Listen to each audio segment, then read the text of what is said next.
Perplexity has just released Deepseek. Deepseek is a Chinese company, so they had some restrictions on Deepseek, but Perplexity has just set it free. Deepseek R1 is now uncensored, unbiased, and it has factual information. They named this one R1 1776. So since Deepseek is a Chinese company, when they made the AI, they had the AI have different restrictions. So if you started to ask it anything about some of its politicians or certain history things that they didn't want you to know about, then the AI would freak out and be like, yeah, no, we don't talk about that. So sometimes the answers would appear and then it would just totally retract the answer. Or you would see it thinking through it and then it'll just stop thinking through it because it's like, oh no, this is a restriction. We can't talk about this. This is a no. And well, Perplexity was like, bump that. We're going to give you the unreleased, totally unbiased model of this with R1 1776. And it's also interesting because 1776 is the day America gained its independence from the British. So it's like 1776, which is the independence from China. So Deepseek is now free. They're now out and about. They're like there for themselves now. But that gets me thinking, how uncensored is uncensored? Are they going to be doing some Diddy level of uncensored stuff?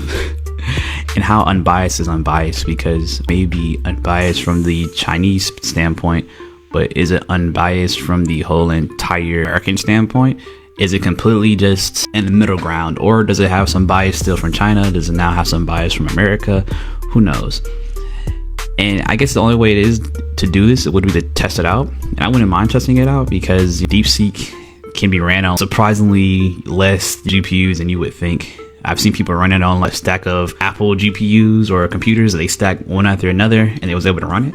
But I'm curious to see how uncensored, how freaky these things can get when it comes to this. Because I think Flux and Grok is the most uncensored image generators that we've seen, where they'll come back with people who are public figures, celebrities, politicians, and Flux can do completely pictures without any clothes on at all. It's actually pretty crazy. So now that we have a chat GPT or a GPT that can do this, this is going to be very interesting. I'm definitely interested to see how many models we get down the future, because Grok 2 will also be open source, because now that we have Grok 3, Elon has confirmed that they will do a Grok 2 that is open source once Grok 3 is fully released. So we have Deepseek, we have Grok 2, and we have Llama. And it seems like even ChatGPT may be getting on board about open sourcing some of their older models. So we would really be seeing an open source paradise for people to use who don't necessarily have to go to these AI models. This is going to be definitely a game changer for a lot of people who wants to integrate their own AIs into their own personal workflow, or even rate competitions that are more tailored to more personalized tasks, where a lot of these GPTs are tailored towards, well, one task.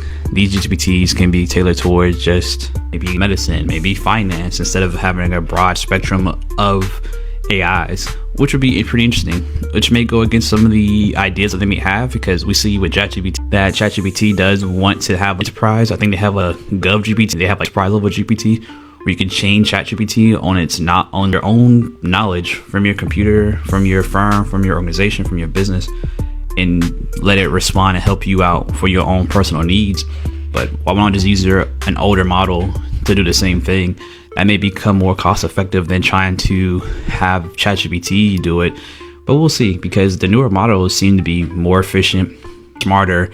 So it may not necessarily be a need to do the older models, but in some cases, if you don't have enough money, or you just want to test it out and have some time to just try it out before it goes mainstream, it may be some good testing grounds to see how well it is. As well as from a security perspective, it'd be cool to see how well it is at. How does your testing go? Because a lot of these organizations test things, but how well are they actually testing out the AI really? Are they just trying to beat out the competition and give us some BS metrics, or what? But this is definitely going to be interesting to see how well this Deepseek R1 1776 comes out. If you want to keep up the latest and greatest AI news, you just should definitely like and subscribe. That being said, your boy Dex Not Dexter out.